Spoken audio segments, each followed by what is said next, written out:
Confusion തീർക്കണമേ, എന്റെ confusion തീർക്കണമേ.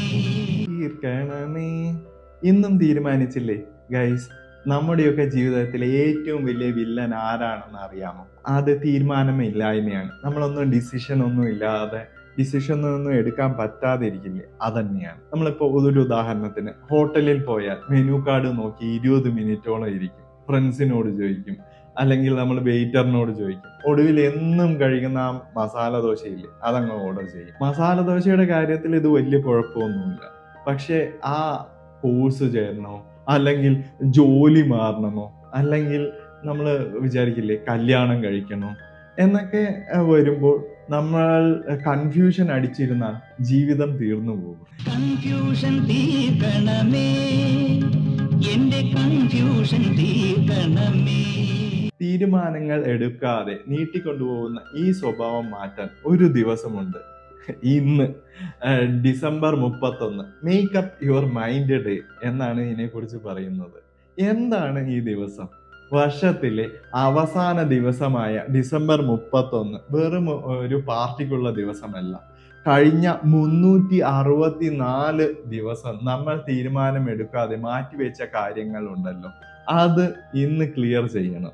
ജീവിതത്തിലെ മേ ബി അല്ലെങ്കിൽ നോക്കാം, ട്രൈ ചെയ്യാം എന്ന വാക്കിനെ മാറ്റി യെസ് അല്ലെങ്കിൽ നോ എന്ന് പറയാൻ പഠിപ്പിക്കുന്ന ദിവസമാണ്.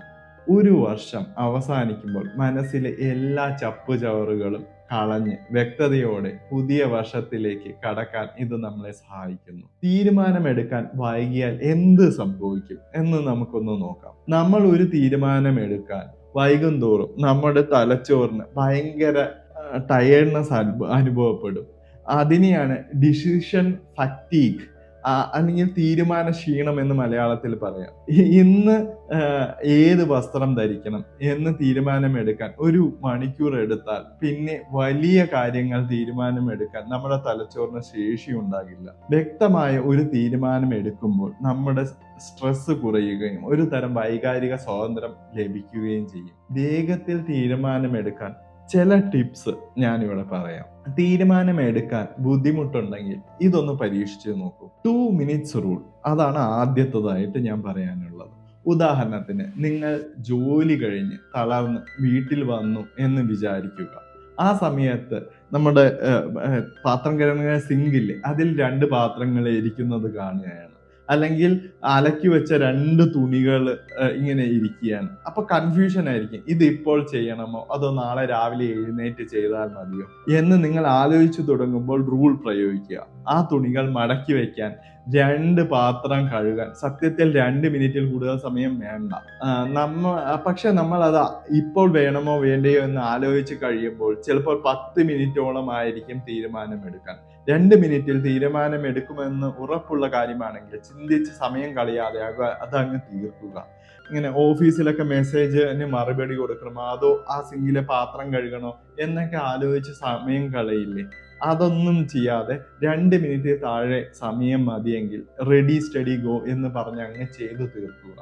നിങ്ങളുടെ ലിസ്റ്റിലെ ഒരു ഐറ്റം കുറഞ്ഞു കിട്ടുന്ന ആ ഒരു സമാധാനമുണ്ടല്ലോ, അത് വലുതാണ്. പിന്നെ രണ്ടാമതായിട്ട് എനിക്ക് പറയാനുള്ളത് കോയിൻ ടോസ് ആണ്. ഇത് ക്രിക്കറ്റിലെ കോയിൻ ടോസിനെ കുറിച്ചല്ല പറയുന്നത്. ഇത് കേൾക്കുമ്പോൾ നിങ്ങൾക്ക് തമാശയായി തോന്നും.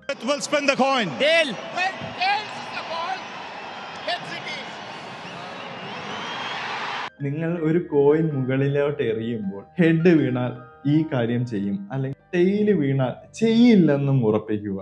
കോയിൻ വായുവിൽ കറങ്ങുമ്പോൾ ഒരു സെക്കൻഡ് ഉണ്ടല്ലോ, ആ സമയത്ത് യഥാർത്ഥ മാജിക് നമുക്ക് സംഭവിക്കുന്നത്. ആ നിമിഷം നിങ്ങളുടെ മനസ്സ് അറിയാതെ തന്നെ ഒരു വശത്തിനായി ആഗ്രഹിക്കും. ഉദാഹരണത്തിന് ഹെഡ് തന്നെ വീണെങ്കിൽ എന്ന് നിങ്ങൾ ഉള്ളുകൊണ്ട് ആഗ്രഹിക്കും. ചുരുക്കത്തിൽ കോയിൻ ഇവിടെ തീരുമാനം എടുക്കുകയല്ല ചെയ്യുന്നത്, മറിച്ച് തീരുമാനം എടുക്കാൻ കഴിയാതെ നിൽക്കുന്ന നിങ്ങളെ സ്വന്തം ആഗ്രഹം തിരിച്ചറിയാൻ സഹായിക്കുകയാണ് ചെയ്യുന്നത്. കോയിൻ താഴെ വീണ് അതിൽ എന്ത് കാണിക്കുന്നു എന്ന് നോക്കി തീരുമാനം എടുക്കരുത്. പകരം വായുവിൽ നിൽക്കുമ്പോൾ നിങ്ങളുടെ മനസ്സ് എന്ത് ആഗ്രഹിച്ചു എന്ന് ശ്രദ്ധിക്കുക. ഇവിടെയാണ് യഥാർത്ഥ തീരുമാനം ഒളിഞ്ഞിരിക്കുന്നത്.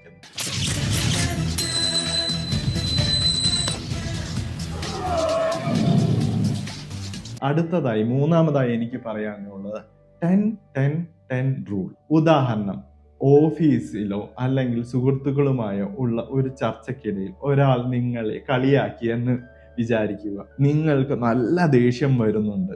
അവർക്ക് ചുട്ട മറുപടി കൊടുക്കണമോ അതോ അത് വിട്ടുകളയണമോ എന്നാണ് നിങ്ങളുടെ കൺഫ്യൂഷൻ. ഇവിടെയാണ് 10-10-10 റൂൾ ഉപയോഗിക്കാം. 10 മിനിറ്റ് ഞാൻ ഇപ്പോൾ അവരോട് തല്ലുകൂടിയാൽ അടുത്ത 10 മിനിറ്റ് എനിക്ക് നല്ല ദേഷ്യവും ടെൻഷനും അനുഭവപ്പെടും. ഒരു പക്ഷേ എല്ലാവരുടെയും മുന്നിൽ വെച്ച് അതൊരു സീനായേക്കാം. അല്ലെങ്കിൽ 10 മാസം കഴിയുമ്പോൾ ഈ സംഭവം ഞാൻ ഓർക്കുക പോലും ഉണ്ടാവില്ല. ആ വ്യക്തിയുമായുള്ള എൻ്റെ ബന്ധം മോശമായി മാത്രമേ മെച്ചമുണ്ടായുള്ളൂ. അല്ലെങ്കിൽ 10 വർഷം കഴിയുമ്പോൾ എൻ്റെ ജീവിതത്തിൽ ഈ തർക്കത്തിന് യാതൊരു സ്ഥാനവും ഉണ്ടാവില്ല. ആരെ കളിയാക്കിയെന്ന് ആരും ഓർക്കുക പോലുമില്ല. 10 വർഷത്തിന് ശേഷം ഒരു വിലയുമില്ലാത്ത ഈ കൊച്ചു കാര്യത്തിന് വേണ്ടി ഇപ്പോഴുള്ള സമാധാനം കളയേണ്ടതില്ലെന്ന് നിങ്ങൾ തീരുമാനിക്കുന്നു. ആ തർക്കം അവിടെ വെച്ച് തന്നെ നിങ്ങൾ വിട്ടുകളയുന്നു. ഗൈസ്, 10 കൊല്ലം കഴിഞ്ഞാൽ ആരും ഓർക്കാത്ത കാര്യമാണെങ്കിൽ പിന്നെ എന്തിനാണ് ബായ് ഇന്ന് തന്നെ തല പുകയുന്നത്? അങ്ങ് തീരുമാനിക്കുക. ആ സമയം ലാഭിക്കാം, സമാധാനവും കിട്ടും. ഇനി അടുത്തായ ന്യൂ ഇയർ റെസൊല്യൂഷൻ. നാളെ നമ്മൾ ന്യൂ ഇയർ റെസൊല്യൂഷൻ എടുക്കും. പക്ഷേ അതിനു മുമ്പ് ഇന്ന് നമ്മൾ എടുക്കേണ്ടത് ക്ലാരിറ്റിയാണ്. എന്ത് വേണം എന്നതിനേക്കാൾ ഉപരി എന്ത് വേണ്ട എന്ന് തീരുമാനിക്കാൻ ഈ ദിവസം ഉപയോഗിക്കാം.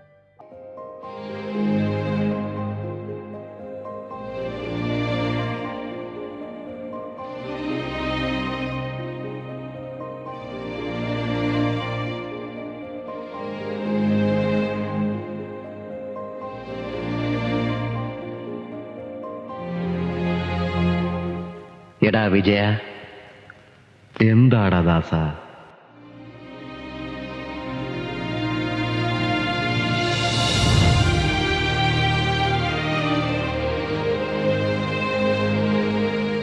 ആവശ്യമില്ലാത്ത ചിന്തകളും സങ്കടങ്ങളും ഈ വർഷത്തോടൊപ്പം ഉപേക്ഷിക്കാൻ ഇന്ന് തീരുമാനിക്കുക. 2025 കൺഫ്യൂഷനുകൾ 2026 കൊണ്ടുപോകരുത്. ഇന്ന് തന്നെ നിങ്ങളുടെ മനസ്സ് പാകപ്പെടുത്തുക. നിങ്ങൾ ആ വലിയ തീരുമാനം എന്താണെന്ന് കമന്റ് ബോക്സിൽ അറിയിക്കുമല്ലോ. പേടിക്കണ്ട, ഞാൻ ആരോടും പറയില്ല. വീഡിയോ ഇഷ്ടപ്പെട്ടെങ്കിൽ ലൈക്ക് ചെയ്യാനും ഷെയർ ചെയ്യാനും മറക്കരുത്. തീരുമാനമെടുക്കാൻ കഷ്ടപ്പെടുന്ന ആ പാവം സുഹൃത്തിന് ഇത് അയച്ചു കൊടുക്കുക. എല്ലാവർക്കും ഹാപ്പി ന്യൂ ഇയർ, പുതുവത്സരാശംസകൾ. ബൈ.